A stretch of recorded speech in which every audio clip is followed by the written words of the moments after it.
Hello, everybody. My name is Bruce Montgomery, and this is my colleague, Tracy Priest. Hey, everybody.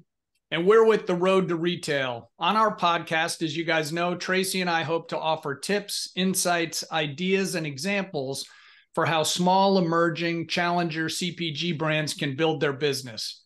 Everything from determining if you're ready to grow, where and how to start, how to prove it online, how to go about securing distribution at a national retailer, driving your business through to the consumer, always the end goal, and how to go about finding an investor if that's important to you. The bottom line is Tracy and I have been doing this for a long time. We've made a lot of mistakes, but if we can help you move down the road to retail smoother, we would love to help you out. Tracy? Absolutely. Thanks, Bruce. And Bruce and I have been in commercial operations and consumer packaged goods for 30 plus years. And what we mean by commercial operations is marketing, sales, trade marketing, investitures. We've done a lot of things in our careers, distributor management, broker management, and really, like Bruce said, our goal here on the Road to Retail podcast is to help small emerging brands navigate that road to retail, which can be extremely tricky. So we've done episodes that talk about things like how to get a meeting with a retailer, how to do pricing, what's a go-to-market strategy. But also in our episodes, we interview colleagues and friends in the industry that we've made along the way. And today we have one of our guests and colleagues. And Bruce, I would like you to go ahead and introduce Garrett. Thanks, Tracy. So today we have Garrett Gingerich. Garrett is the Chief Marketing Officer of a really cool emerging company called the TayCo Brace Company. And TayCo Brace is really on the road to retail. Garrett's going to tell us about where they stand and some of the decisions they're going to make. Really bad road analogy coming. You know, they're coming up where they can see the bridges about when they're going to go to retail and the decisions that are going through his mind and those of his colleagues at TayCo Brace. So Garrett, welcome to the show. Thanks for your time. And why don't you give the group a little more background on how you got here today? For sure. So yeah, thank you both for inviting me to the show today. Really, my background is, I kind of say it's in technology and design, and really over the past 15 years or so of my career, 10 of which has been in the agency space. It's been to really build brands by connecting them to their audiences at key moments in the customer journey through a number of different integrated marketing solutions. So that's a lot of marketing speak, but generally I'm just an all-around marketer. Over the course of that experience, too, specifically in the agency space, provided me the opportunity to work with and learn from a lot of really cool people, like Bruce being one of them too, believe it or not, but also big brands such as Whirlpool or Maytag, Fifth Third Bank, PayPal, some of those you may recognize, along with some medical clients like Stryker Medical and GE Healthcare, Argonne Medical, Circa, which is another small brand too. But those all led me to my role today as Chief Marketing Officer at TayCo Brace. So just a little bit about me. Great. Well, thank you, Garrett. Tracy? Yeah, absolutely. So our first question is, tell us a little bit about the history, background, and inspiration behind the brand. For sure. Yeah. So it's we were really, the last 3 years has been kind of when we've been all in and really trying to make it something, but it dates back to, I think it was around 2016. It actually started on the football field at the University of Notre Dame when one of the nation's best athletic trainers, Mike Bean, he needed a way to get his players back on the field same game after an ankle injury. You can see, if you remember, Patrick Mahomes not too long ago in the playoffs where he hurt his ankle and he was out for the game. We tried to get a TayCo Brace on him, but it wasn't likely. But so he needed a way to get people back on the field as quickly as possible. Likely at the time to beat Florida State, I would imagine was the reason within this. But well played, Garrett. Yeah, so so that's how it got started. But then he got connected with Dr. Fred Furlick, which is he's an orthopedic surgeon in town here in the South Bend area, and his son Gavin Furlick, and they really saw an opportunity to expand the mission that Mike had already started, and that was, we kind of take it at a high level, is to get patients or anybody really back to mobility as quickly as possible after an ankle injury. And to the broader medical market, really, it was an opportunity to be a disruptor, which is really what got us going, specifically to the CAM, or the controlled ankle motion walking boot, which is the durable medical equipment's top selling item for, I don't remember how many years, but one that really hasn't been drastically innovated against since 1972. So they sought out to change that.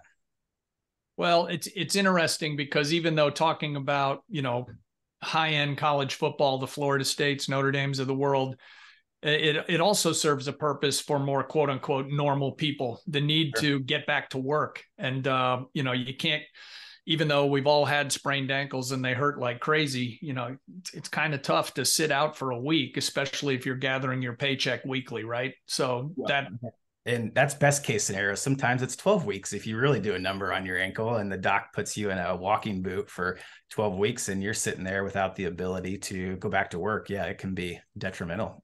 Man. Hey, so given your marketing agency background, what are the initial challenges and priorities in driving awareness for a product like this? So even though there've been braces around forever that all of us have probably worn at some point, to your point about innovation and having a point of difference, which is something Tracy and I always talk about, how do you get going, especially when you're really a young company and marketing dollars are precious?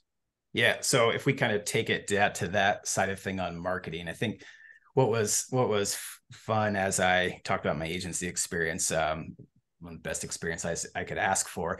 But as I was leaving that space, I got teased that I would be going into retirement. Oh, you're just going to the client side. It's going to be so easy. You're just going to be coasting through. And I mean, that couldn't be farther from the truth. And what that experience. And I think like most agencies, we were experts in 1P promotion, right? And so when going client side, there's now 3 additional P's, maybe even 4 additional P's that I have to worry about. But I think for early on too, and precious dollars, I think for me and over the course of my career, I've learned that it's really easy to get caught up in some of the visuals. But for me, it's first and foremost about the messaging and the stories that you tell. Back in my agency pitches days, when I was trying to make that point, I often referred back to there's I call it my favorite Native American proverb, and it's the ones who tell the stories rule the world. Not the doctors, not the lawyers, anybody like that, the people of power. It's the one who tell the stories, who are able to connect with the people they're talking to and move them towards action, is ultimately what wins. And I really carry through that kind of mantra, that point of view, really in everything that we do in a marketing space. So that's, for me, that's the first and foremost too. And part of that, I think what helps embody that specifically for small brands is having a brand guide that specifically speaks to those key messages and value props, is really one of the most critical tools that I can recommend right now. So Garrett, sorry to interrupt, but you just said a really great buzzword. Can you take one step back and explain what a brand guide even is? Yeah, brand guide. So, well, it embodies your brand at the highest level, but I have mine, let's see, right here on my desk daily that I refer back to. Now it's open to the color pages, but it has a number of different ingredients, or the anatomy of a brand guide too, really speaks to not only the colors that you should be using, the font choices that you should be using, how your logo should be used, how you don't stretch it or put it on different colors or anything like that. But our brand guide also talks about some of the key messages in our audiences and the things that make us different and our brand different within their eyes that we can communicate day to day. So we talk about our value props, some that have, for example, we talked about returning to work. One of our value props is that we return patients to work up to 4 times faster than if you were wearing a walking boot, which can be huge, but it gives us some of those kind of messaging pillars that we can also use in there. But what it also does too for us is it can guide those decisions, but it should also give us our brand qualities, right? So for us, there are things like be responsive, be bold, take risks, right? That's who we are as a brand. That's who we are as a challenger. And those are the things that we have to do. And I found myself just last week, we were trying to make some product decisions, and I found myself saying, well, the safe decision would be this. And it's like, hold on, that's not what our brand guide calls us to be. Our brand guide doesn't call us to be safe. It calls us to be all of those things we just talked about. And so using it to say, yeah, no, this is the right decision that we need to do from a product evolution can also be another great outcome of a strong brand guide that really embodies all those things that I just talked about. Great. So what are the understand brand guide, Garrett? So when we talk with other small brands, with founders, what's the advice, and maybe reaching back to your agency days, what are the best tools for smaller brands to really get right? I mean, Tracy and I have heard everything from, I went crazy on my logo or on my package, or yeah. I spent $1 gazillion on my website. I mean, all is important, but when you have a smaller pot of money and every bet is potentially fatal, what do you think the batting order is of things to try to get right? Yeah, I think that's good. I mean, I don't want to echo all of those things that everybody's been told to, but in today's world, I mean, the basic tool is a website. I mean, you would find it hard to believe, but even some of the physicians that we were working with nowadays don't have websites, or they communicate via fax as their primary mode of communication. So it's really funny. So you really have to, again, knowing your audience is really the key to picking the right tools for your brand, is my point there. So, but I'm not going to rehash all of some of those things. I think I'm going to go back to, unless you'd like me to too, but I'll go back to like the bigger question of how to spend those precious dollars. And I think what I've learned too, in the short amount of time that I've been in this role too, is how important a versatile team is, even if it's a small one, who can actually build things, who can actually make a landing page or can create a little bit of social content and things like that. Because I would rather save my money on the production of assets and be able to do that kind of with some internal resources. Granted, they may not be as good, but if you have a strong team, they really can be, and save those dollars for media or things that buy awareness too. And I'm reminded of a story from my college professor, and it dates me a little bit, believe it or not, based off of the ad type. But Melissa Kinsey, she once told me, she said that you can have the most beautifully designed ad. It can hit on all of the insights that you built it for. But if it just sits there on your desk, it's the old part, right? What ads just sit there on your desk anymore? But if it just sits there on your desk, it's not going to do anything. And her point was, you have to get it out in front of your audiences. So if you spend all of your budget on a logo, on a website, on collateral, on things like that, that could look really, really good, but if you're not getting those in front of your audiences, they're not going to do anything. They're not going to move a needle for you too. So I think that's kind of one of my big takeaways that I've learned too, and kind of this startup, this emerging brand perspective, and what we need to do. And for digital media these days, it's been known as the great equalizer, right? Really leveling the playing field between big and small brands, meaning we have the same buying power. I can go out to Hulu right now and run an ad if I wanted to. Being on TV, anything like that 10, 15 years ago was unfathomable for a challenger brand or emerging brand.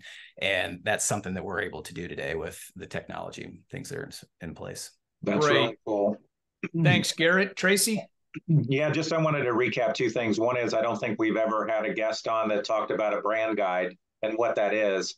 And I think that's great for our small emerging audience today, because they may not know what that is, or that they don't even that they don't need one. They don't even know they need one. It's hard to invest in those too for small brands, because branding, right? What is branding? It's kind of a heady topic, or it's not sales driving, right? Like that's how they see it. So it's like, why would I invest in that? And I'd argue that, I mean, it will be sales driving. It's what helps drive sales in everything that you do down the road, and makes your executions a lot more efficient, because you're not having to dream up something every single time. You're starting from point of reference. Well, and it also forces some consistency, and consistency is basically like an impression. So if my logo's red here and then it's yellow there because yellow was on sale that day, people don't know what you are. Are the product the same? Sorry, Trace. No, that was good. And you're right, Garrett. Brands need to invest in that kind of stuff. It's kind of like Bruce and I talk on other episodes about a go-to-market strategy. And what you're talking about is really a strategy for the brand elements and things like that. And we talk about what is the strategy, going to your retail and what accounts do you want to go after, retailers, et cetera. So all those things. But it's hard for a small brand when you have a small budget to say, oh gosh, okay, what do I invest in? Yeah, absolutely. So I think that's great. So as Bruce mentioned early on, you're kind of going down this road now and getting ready to cross this bridge potentially of retail and approaching retailers. So tell us a little bit. Are you ready? And if you are, what led you to say, yeah, I want to go after retail, or maybe you're not ready yet? And what's that process for you? Share that with our audience. Yeah, I think it's a tough question that everybody kind of runs against too. And I think for us, what guides some of our decision making, and at least mine too, if you've ever heard me speak on other topics, is really the idea of starting small, learning fast, and focus on what creates value for your customers. And I think that's how we make this decision too. And start small. What I mean by that is you have to balance those quick wins with long-term strategy, right? Timing is not something that's on our side as a small startup business, like Bruce said earlier, that any decision could be a death penalty, so to speak. So starting small and then learning fast, you have to be able to identify what's working and what's not, and be able to pivot quickly with confidence is key to that. And then focusing on what creates value. You can really only do that if you know your audience truly at a deep level and what motivates them and what they're doing. So how do we start to navigate that path, navigate that road too? I think we give a little bit of context right now for our products and how we got started. Primarily is that a patient would go to their physician. They would help them understand the challenges and things they're going through, and then the physician would prescribe a TayCo Brace to help with their indications and whatnot. So that kind of removes us from the end consumer just a little bit too. But why we decided to kind of start evolving against that model too is that we listened to our audience, the patient audience specifically, and a lot of consumers have started flooding our website and asking, how can I get the brace? And it was always difficult, like, well, let us talk to your provider and we'll help make that happen. It's like, okay. It was just one of those big challenges. And so that's kind of what started it for us too. And I think what kind of gives us that confidence, and they're asking for it, but also as we think about it too, one of the challenges we've faced in the medical market is product fit or need, really. Do physicians need to prescribe our brace? Do they need to change what they've been doing since 1972? No, they don't technically need to. We want them to, and our best target audiences are those physicians who are intentional and focused on patient care and providing them the best outcomes, but they don't technically need to. But do patients need to walk again without pain to get back to work so they can get a paycheck? A resounding yes. Of course. So it's almost like that product fit and need starts to match that consumer space too, which kind of made us question one of the kind of, the milestones or on that journey too that we talked about was, should we have started in the consumer space to begin with? And we ask ourselves those questions too. And we all feel that we were on the right path. We are on the right path of starting in that medical space and athletic space and taking it direct to the consumer too, potentially, really because of two things that are one's really related to the business, right? Volume. Physicians can prescribe multiple per day, right? They see a number of different people with ankle or hindfoot injuries. They can prescribe a number of different braces. But with our patient, you really only need one of our products, maybe one for the right leg, one for the left leg for a short time frame, and then you recover. And there's really no repeat purchase opportunities, unless with friends and families and referrals and things like that. But the other space too that we kind of talk about is that we've built a ton of credibility around our product and around what we deliver with the medical market over the past several years that we have been in business. if we think of kind of those external forces too, the bracing industry has been infiltrated with cheap overseas products, right? Driving down the cost of a lot of things. Walk into Walgreens or CVS and you'll see those.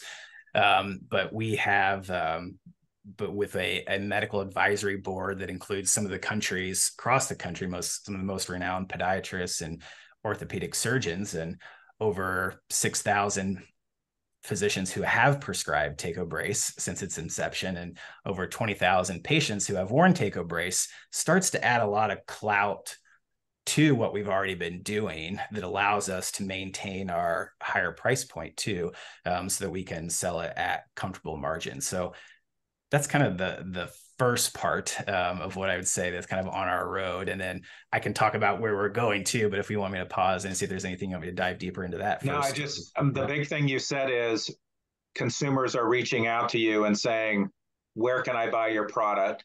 Yep. And it takes a lot of diligence and self-control to say, oh, well, let's just go put it everywhere so people can find it, right? Or let's put it at CVS so people can find it. And Yep. what you're saying, if I hear you right, is we're not ready to do that yet. We're going to stay on the right road, and we're going to go after the medical community first and grow it from there. Is that the strategy? Yeah, no, that's absolutely been part of the strategy too. And we had to figure out, because there's some, we can't sell the exact same product to our medical providers as we can consumers too, because of the whole insurance industry. So there's some of those kind of roadblocks that we have to navigate through too. But we are actually in the process and just started selling a direct to consumer or patient brace on our website this past week. So what we did was we tried to, we heard it. We listened to the patients coming in. We made an iteration of our kind of core product and technology that checked all the boxes that we needed to be able to sell it to a consumer versus a medical provider. And we built an e-commerce website on our own and start selling it there. And really that's how we're approaching that decision on the road to retail too. It's starting small. So we are going to be selling through our own marketplace to determine if the question that we have that we're trying to figure out right now is that we have demand from our consumers, but they've never had to pay the price that we ask for it because the doctors are paying that price. So there's a little bit of an unknown on the pricing, if they will see if the value will match the demand out there. So we're really putting it there to see to allow us to hone in on that price point that we need to charge. And if there's any other residual changes or decisions to manufacturing processes or fulfillment or things like that we need to do in order to get the right price for the market will adopt. And then once we've kind of nailed that and we've learned from that experience, packaging to directions, fitting instructions, all of those things that we've never had to worry about working with doctors, or different spins on them. But then we will look to expand into other online marketplaces. So the easiest example being an Amazon or a Walmart Plus or anything like that. But we know how some of those businesses can also rake small brands over the coals. So we'll see where that goes. And then once we've started to prove that out, take those small steps and learn, then potentially approach retail once we've built up the business and the runway that allows us to take some high volume manufacturing risks and commit to trade spending and look into broader retail. So it could be what I'll call mini retail, right? Where we put it at a physical therapist's office and it sits on a shelf and somebody could buy it there, or a big retail and how those, like a Dick's Sporting Goods, or I think too, I just saw Bruce too. I know you made that comment of Dick's Fieldhouse. That's what it says on the sign at ours now. They just renovated it. It says Dick's Fieldhouse now, and they're really changing their whole retail experience to be just that, an experience with batting cages and putting greens and things like that. So it's quite interesting, but another topic. But that's kind of how we're approaching those decisions in this path, again, starting small and learning at every step of the way and continuing to just add to our tools as we move. I love how you say you're starting, small. And really what I hear you saying, and this is for our small emerging audience today, you're testing and learning. You're testing your price points. You're testing sales, right? How many am I going to sell, in a month? And so you're checking all those boxes very methodically and a very, good approach before you go, and dip your toe into retail, which I think is awesome. That's the nugget right there, right, Bruce? Yep. And I also like the way Garrett said that TayCo Brace is being very thoughtful in how they're going forward, because they know that they've kind of made their bones with the medical community, and now they're starting to sell directly on their website. And Garrett did a nice job recapping some of the hurdles they've had to think through. And then to your point, Tracy, as we talk about all the time, start small with retail. Make sure you understand what your sales velocity hurdles are going to be. What's it cost to do business there? Are you going to alienate the people that helped you get here so far? So all that is great, Garrett. And it's no surprise, given your background, that you're, not rushing out to sell to 9 retailers and then wonder where you take everything when some of them don't work out with the returns. So let's morph over here, and a fair answer here, Garrett, is we're not there yet, Bruce. But we like to always ask the small emerging brands, because funding is always important, right? Because sometimes if you have a well-heeled founder or an angel, that can take care of a lot of the initial funding. But if you really want to grow and scale for things like you were saying about take some more mass production risk, that takes money. And to build those opening orders is a real hit to your cash flow between making it, shipping it, and then waiting to be paid. Sure. So what are your thoughts, if you can share, about, taking on investors? And if you're not there yet, if you're getting closer or starting to talk about it, what kind of profile are you looking for in the investor? I think, first, like early on, we're fortunate to be funded through a great network of investors. So we were supported by, talked about it getting started on the football field at the University of Notre Dame. We worked through their, what is now called the Idea Center, which is their commercialization arm. So they were able to provide us a lot of great resources and just getting started. That's their job, right? Their job is to do that and help those. So through investments through them, not only with cash, but other resources too. And then Elevate Ventures was another partner of ours early on too, that helped us get going, as well as the angel investors and private investors that you just talked about. But really our theme then, and it still continues to be, because we'll always take cash, right? Is to build a network really early on, is to build that network of people who can, with the Idea Center, they brought resources like professors and students doing research studies on the efficacy of our product. That's huge in our space. Oh, yeah.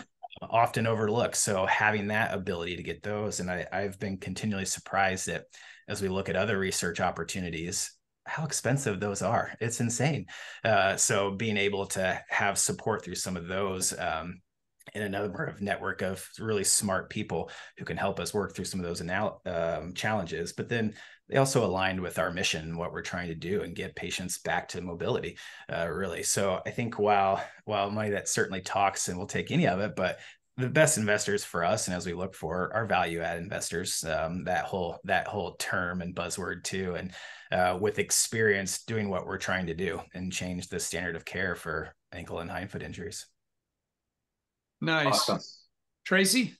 Yeah. So tell us the greatest success so far in the journey of TayCo Brace. What are you most proud of so far? Well, what we've just been talking about a little bit, I've been here about 6 months, so a lot of little wins per my previous advice, right? Starting small and learning fast, but likely the biggest one is bringing our brace to the consumer market, which I talked about, just launched last week. So I've caught myself.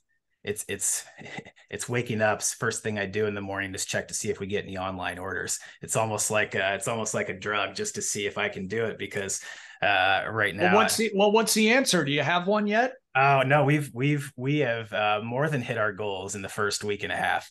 So Nice. it's not, and we set them small. We were trying to be realistic, so because we had some learning to do too. And I think that's another good Excellent. takeaway. But we've hit at least one every single day that we've been out there so far. So which is a really cool thing, and I'm excited to see where we can continually take that and evolve it and continue to blow it up. That's awesome. So on the brand journey that you've been on so far, just in the 6 months, tell us maybe one thing that you wish you had a mulligan or a do-over, something that you're like, oh, next time I'm going to do that differently. Yeah, I think that I'm not sure if I've had a do-over quite yet. Well, that's good. In my first time, I hope that, just try not to sound egotistical there too, but probably one of my, this will check me a little bit, but probably one of my biggest ahas, again, moving from the agency to the client side, and it's going to sound silly and obvious, but it's how critical the distribution and strong sales representatives are to our business. They are truly the lifeblood. And you can be great at creative or marketing, but it means nothing without a sales team who knows how to take that brand platform that you've built and you've put all that sweat equity into it and communicate it along with the right product features and benefits, and then close the deal. So there's wait, Tracy, is Garrett saying that sales is a talent? I think he is. I thought 5 drunk guys at the bus station could make a company successful. I don't think so. Interesting. Please continue, Garrett. Yeah, no, I think that summarizes it quite well. I think that's probably one of my biggest ahas, being from the service side, going from a service industry to a product. It's critical, and there's a lot of challenges and things in there that I have to continue to learn and support our sales teams in doing to help achieve our overall growth. Well, it's interesting, and Tracy and I are joking about that because we've had more than one small emerging brand that works on getting all the other stuff like perfecto mucho, and then they wing it on the selling aspect. Either the people aren't prepared, they're not trained, there was no thought put into who you were going to hire. You took the person that would represent your product for the lowest price. You miss sell-in windows. I mean, there are 10,000 moving parts, and that's not to say that the selling function is the most important, but until someone sells something, you can't get paid, right? So the whole thing of any CPG product, and the more you guys wander toward retail or direct to consumer, that's what you're becoming, which is part of your goal. It's like a freight train. All the cars have to be hooked up. Yeah. Okay. You got to make a good product. You have to stand behind that product. You have to manage your costs. You have to know your pricing, know your competitors, and you've got to have talent across the board that can get things done for you. Yeah. Yeah. No, I completely agree. I think it boils down. Some great mentor once told me, business is easy. You got to have more money coming in than you do going out. That's a good one. So Garrett, one last question before we start to close it down. So Tracy's was probably dead on, but aside from a mulligan, what's the thing as you guys are moving forward, the proverbial what keeps you up at night question? What are you going aside? Now we know you run to your computer to see if you got an order each day and you're getting at least one. What are the things that you're like, God, is this going to go, or did I really triple check that? Yeah. What keeps me up at night, I think too, is that transition from startup to rapid growth. So we've started to hit that slope too. And it's part of why I'm here, is to help spearhead some of that, but more money, more customers, more people, more problems. And really it's making sure that we continue to embody the personality and the brand platform that we've built, while making sure that we have the right tools and infrastructure in place to support that scale. And I think balancing those two is kind of what more from a procedural or operations side of the equation is really what starts to keep me up at night, to make sure that we can keep up with that demand and using the resources that we have to continually tell our stories. All about execution, right? Yep. That's where you are. Hey, Garrett. So if someone wanted to get in touch with you directly, what's the best way to do that? You can find me on LinkedIn, Garrett Gingerich, pretty easy to find there, or you can find me on Threads too. That's the new in thing, right? So as a marketer in technology, Threads, it's not that clothing subscription that you subscribe to. It's the new Meta's new disruptor in Twitter. Well, Tracy and I do get daily deliveries from Brooks Brothers. It's just hard to tell. Yeah. I love it. TP, I think we're ready for the big finish. Awesome. Well, Garrett, you have been great. Great insight. I love that our audience can hear about, the journey really is what you've shared with us today from a marketing and sales perspective. So we really appreciate your time. I know our audience is going to love listening to this podcast. So it'll be posted in about 2 weeks, audience. And please find us on our LinkedIn page where we post, but you can find us on Spotify, on iTunes, and also on our YouTube channel. So again, that's where you can find us. And thanks so much for joining us today, Garrett. We really do appreciate it. Good luck out there, folks. Thanks.